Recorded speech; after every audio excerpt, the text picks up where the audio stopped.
Hey, what's going on, guys? FaZe Censor here. Today we're going to be talking about UMG Nashville, but first, let me show you guys these brand new, ready? Astro A40s. These are really sick. I know a lot of you guys have seen them, but for anyone who hasn't, these are the new A40 models for 2014.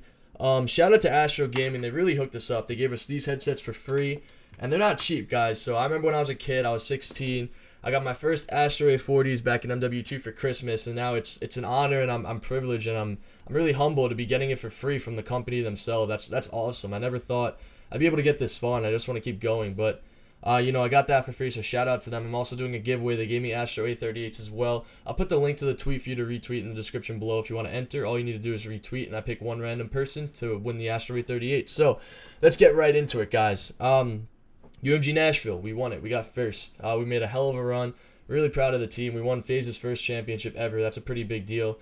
And I'm actually going to make a video about winning their first championship. I thought a little bit about it, and I think it's going to be pretty funny. I don't want to give away any details, but I have some pretty creative and new ideas that I haven't really seen before, and I'm really curious to see how this is all going to come together. I got some edits, some music, some different clips that I'm going to use, and I think it's going to be really cool. So I hope you guys are excited for that. I should have that done within the next week. And so yeah, first match of the tournament, we played it about 45 minutes late. I would say that's literally my only complaint about the entire event, and that's not too bad at all. UMG runs awesome events. They pay out right away. They're always there. If you need anything, you can hit them up. They'll answer you right away. They had a store where they had hoodies with FaZe, and if we wanted to give anyone a FaZe hoodie, they gave it to us for free, so that's really awesome too. They really treated us well. They had a pro player lounge, so the event was ran extremely well. I have no complaints at all. Shout out to Matt from UMG. He was always there to answer my questions. For Chris, everyone who was there, they were just always supportive and ready to answer anything we needed. So played our first match versus Salvo. Probably got, it was a 3-1, but it was a really easy match. I think at the beginning of the tournament, it progressively got harder as the tournament went on. So we beat Salvo 3-1. Then we beat Aware Gaming 3-1 as well, which is a really good squad. That consists of Methods, TCM, Baker, and Jump. If you guys don't know who they are, they won the 2K a couple weeks back, and they were a really good squad. It reminded me of SOAR back in Black Ops 2 when they first started, when Methods was on the team. It's kind of the same situation, and I think those guys are going to be really good players moving forward. As long as they have the right team and the right attitude, they could be fine. So Aware was a really good underrated team. That was the open bracket team from our pool. We beat them 3-1. Then moving on to our final match of the pool, we actually played TK, and we went down 0-2 to them. And we just came back. We kept our composure. We stayed mentally strong, and we pulled it out. It was a difficult match, but I think once we started to make the comeback, we just caught so much momentum and fire that I didn't feel like we couldn't have been stopped. I felt like at that moment I knew that we could have won the tournament.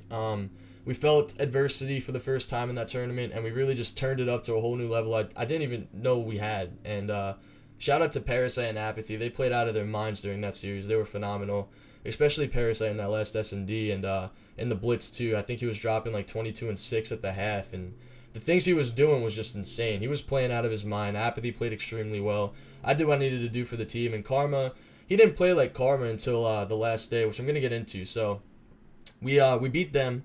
And then we went on to Sunday. We went on to Sunday, and we played Most Wanted in our first match of pool play at 10:30 a.m. We ended up losing them 3-1. And, after the match, we were really mad because we felt like we got cheated out of a win. We beat them on the first domination, like 180 to 120. And then they beat us in the Search and Destroy, I believe, 6-5 or 6-4.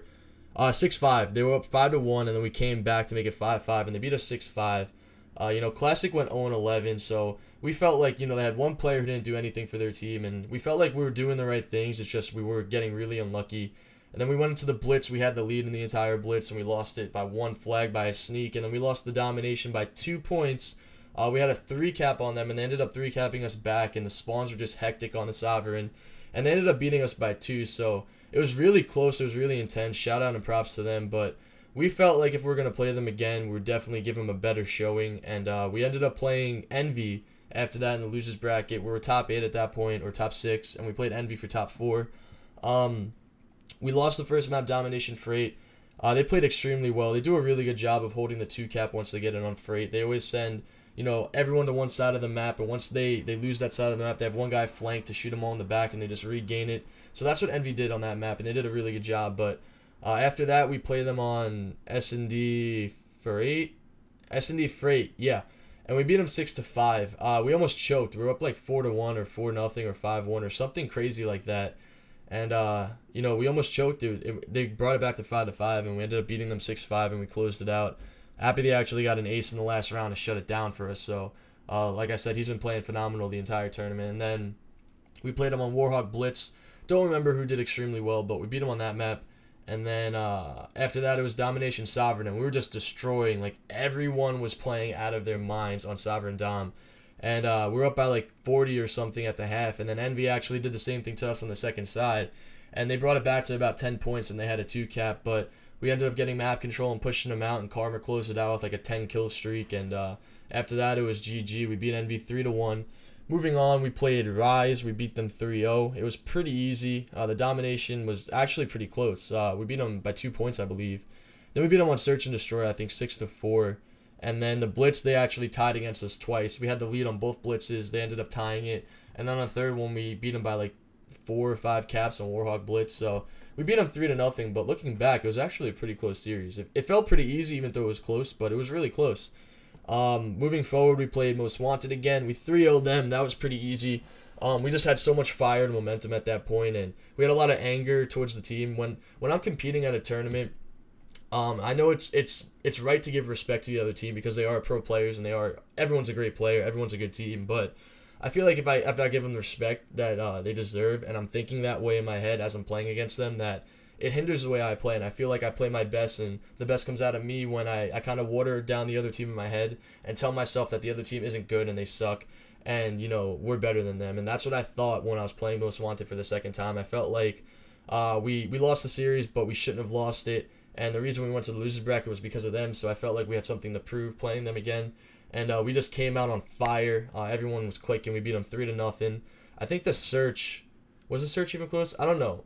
I really don't remember. I can't, but we beat them 3-0, and it was really easy the second time around. We just had so much fire, so much momentum moving forward, and I was really proud of the squad. You know, every time something happened, even if the series was close, even if we beat a team 3-0 or 3-2, you know, we came back against TK, beat a couple of teams 3-1, almost choked some leads, clutched some plays, but every time we had adversity, we always ended up pulling through, and you know, everyone always made the play they had to play when they had to make it. So shout out to my team, shout out to all of them. And then moving to the finals, it was probably one of the craziest finals, probably the hardest series I've ever played in my entire life.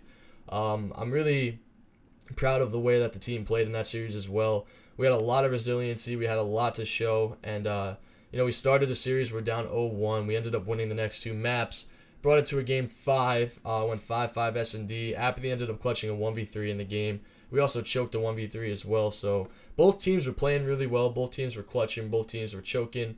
But it all came down to a 5-5 S&D, and we had defense on Sovereign. We ended up pulling it out and forcing it to a second series. And then after that, we started off really hot on Strike Zone Domination, which is arguably one of their best maps and one of our worst. And I don't know what happened, but we were just clicking. Parasite dropped 20 on the first side. We beat them on that.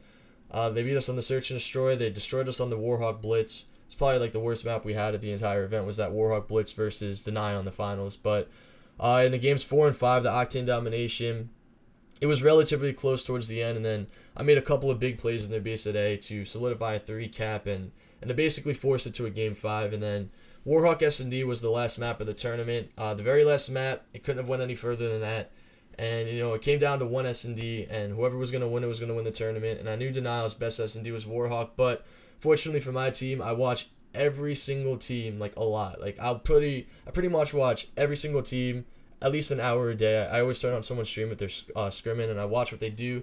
And I watched Denial on the map a few times. I knew exactly what they were going to do. I told my team that Study was going to go on their Pawn 18 on offense and use a sniper. I knew Renato was going to go American Street with an AR and try to do a late flank. I knew Replays was going to be a back white truck. I knew Zuma was going to be towards post. I knew the whole team was going to play in their base on offense, and they'd like to rotate the bomb to wherever the appropriate place is, kind of like Optic Nation does. So before that match, we went to the bathroom, and I told them everything that they were going to do, and we kind of developed strategies along the way. We knew pushing out A on offense was going to work really well because they only send Renato there, and if we just use fast classes, we don't stun anything, the whole other team won't know we're going A, and we'll be able to surprise Saints in the back. So we ended up first splitting Saints like 2 or 3 times pushing A, and it worked every single time we went there. And then I think we went B a couple of times. We did a gate push We did stuff that was unexpected. We did things we don't usually do, but we did things that we knew were going to counter the other team. So I called a lot of the strategies in the game 5. I called out pushing out the B-bomb on defense. That worked really well, smoking it out, sending 3 to push it out. We kind of played a middle flank one time where the whole team pushed middle and flanked them through post for defense. That was another win we had.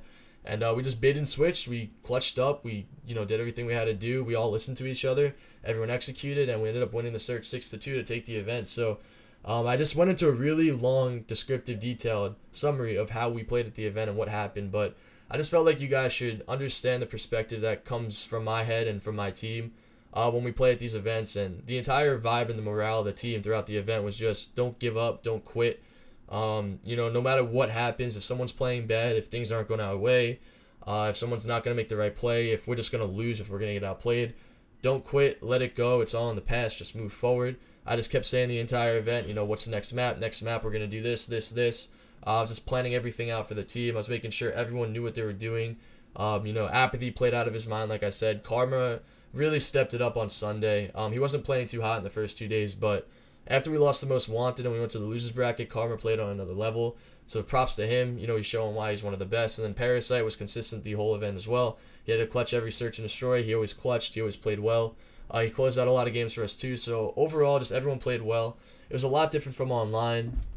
And I just want to touch on that a little bit as well. I feel that, we had our arguments online, and I touched up on that a little bit at the event. I said how we argued online and we had, our differences. But I feel that if you're going to get to a point where you just snap and you got to say what's on your mind and you just get it all out, then everyone understands where everyone stands. And if you know where your teammates are coming from, if you know what the problem is, Karma said we got to hop on flags more on Octane Domination, and I wouldn't stop hopping on flags the whole week, and I think I had the #1 domination caps out of everyone at the event, so I was hopping on flags like crazy. We just pointed out everyone's flaws. Karma said you had to do this. I said this isn't working. I said Parasite needs to play faster. He played a lot faster. Parasite told us to hold in certain situations. We held.